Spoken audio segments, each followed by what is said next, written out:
All right, so now we're going to try another hand pose, a little bit more advanced, but not much. I want to slowly work up to the more dynamic poses. So this particular one, I want to start at a slight angle, and I want to have the fingers converge up. So I'm going to define this one with overall basic shapes at first. So this is the palm of the hand. This is the area the fingers will generally be in, and then we'll attach the thumb. Now another thing is the pad of the thumb is roughly right down the middle at its widest point right there.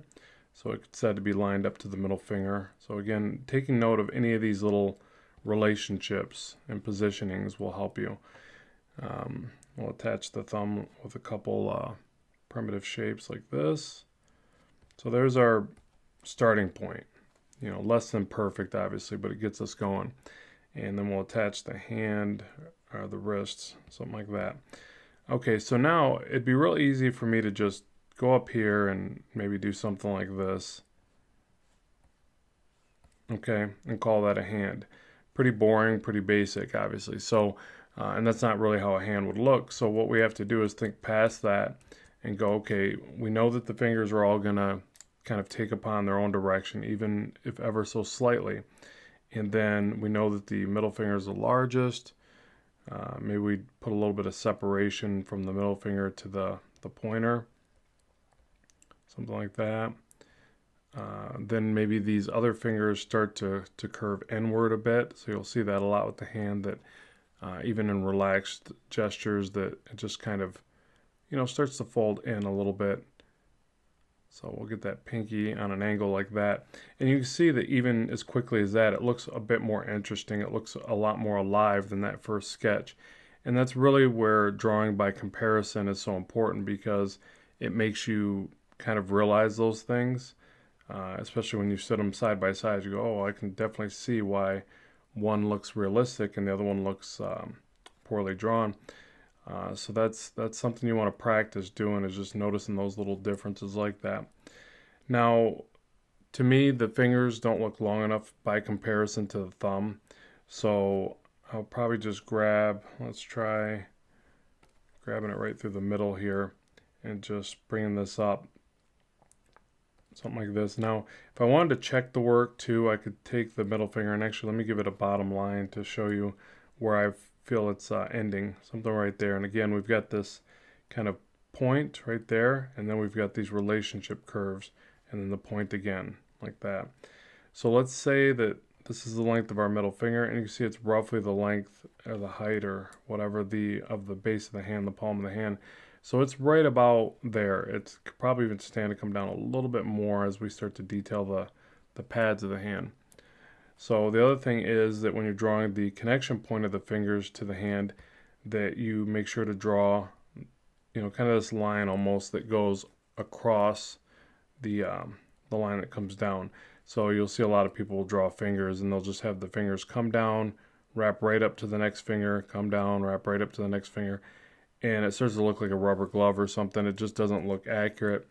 So you want to make sure to bring those down, and then they connect, or they kind of bump into the skin there and create a line going the other way, or a little bit of that padding right there. Now the other thing is when the fingers start to change shape or direction, the line is going to change right here. So the separation of the segments of the finger is going to change. So from here, these lines may look like they're going straight across, or maybe even slightly upward, something like this, we'll say. But as this pinky changes direction and comes out towards camera, this line right here is going to go down. And it's just little things like that that help to convey foreshortening or depth. It's really a lot of times the very basic components of the drawing that will help to get these things right. Because I always say, all the rendering in the world isn't going to fix a bad foundational drawing. It's got to be, some of that information has to be right in the rough sketch, the really basic portion of it. Okay, so now here with the thumb, it gets a little bit tricky. I would say from this angle, we're not going to see the thumbnail. Again, looking at my hand as reference, and I would say that we're not going to. So you got to be careful, because I think naturally it want to do something like that, but it can quickly make the thumb look like it's bent in too far. And I'm not saying that it couldn't do that, but if it from this angle, if you were going to see that thumbnail, the thumb would have to probably be tucked in really far into the hand pose, something like this. And again, that's where drawing by comparison is kind of neat, because it'll teach you the rotation of the way that the opposing thumb can go. So a smaller pad over here, something like this. The pads of the finger here, we got to figure out how to define those, and then the wrinkles and the lines that we get here. Oh, and again, we're going to get rid of this. I don't think we'd see that. So we also want to get rid of this line here, because it's making it look different than the shape would actually be. We actually want the shape of the thumb from this angle to look more like this. So hopefully you can see that it's, again, that it's on its own direction, its own angle. Obviously it's the opposing segment to the hand, so it should be at a very different angle than the rest.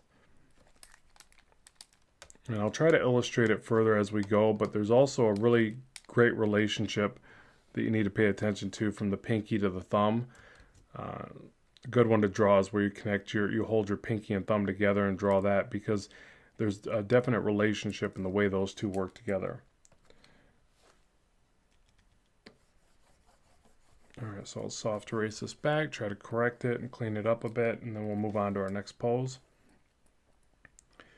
So things that I think about at this stage are, where the roundedness of the forms are, when I can dip in the skin a little bit and add like a little bit of, interesting character to it. How these lines connect. I can add a very interesting effect to it.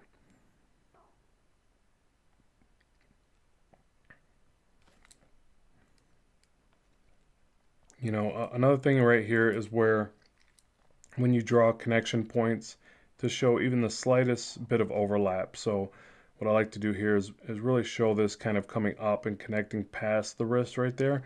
Because if I was to draw that, well, just like this, it immediately looks more flat to me. So I just draw that little bit of area that goes in front like that first.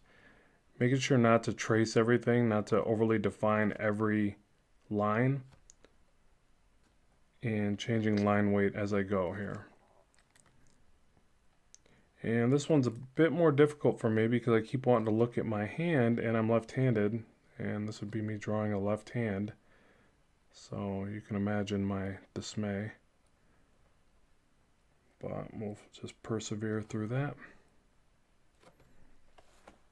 But I guess I could be looking at my other hand, which introduces another dynamic to it, because you're forced to mirror it in your mind, which is something we all need to get better at.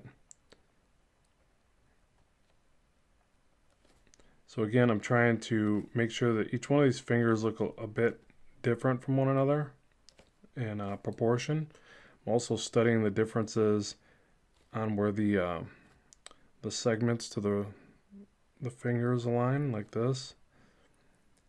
And again, I want to show two lines generally for that separation. Looks a bit more realistic.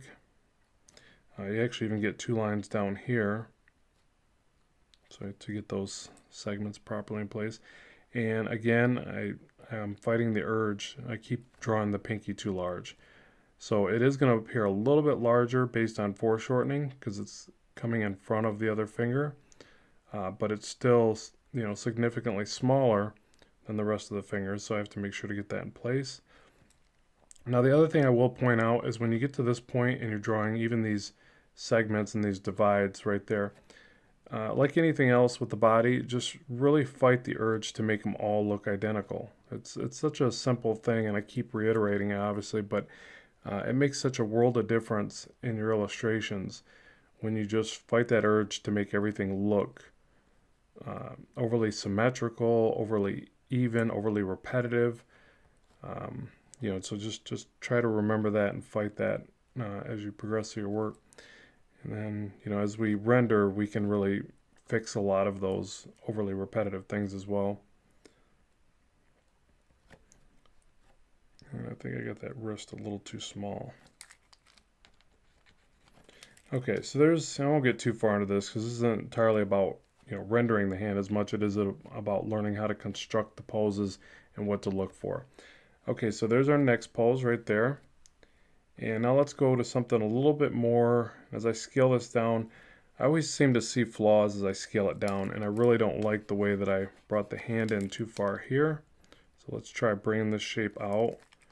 I think that looks a bit more realistic. I also don't like the overall shape and size of the pinky, especially the segment of the pinky right here. This first segment needs to be larger by comparison. So yeah, I always seem to see flaws either when I reverse my work or when I scale it down considerably. All right, we'll go ahead and call that one good. It could always be better, obviously, but let's go ahead and work onto a more dynamic pose now.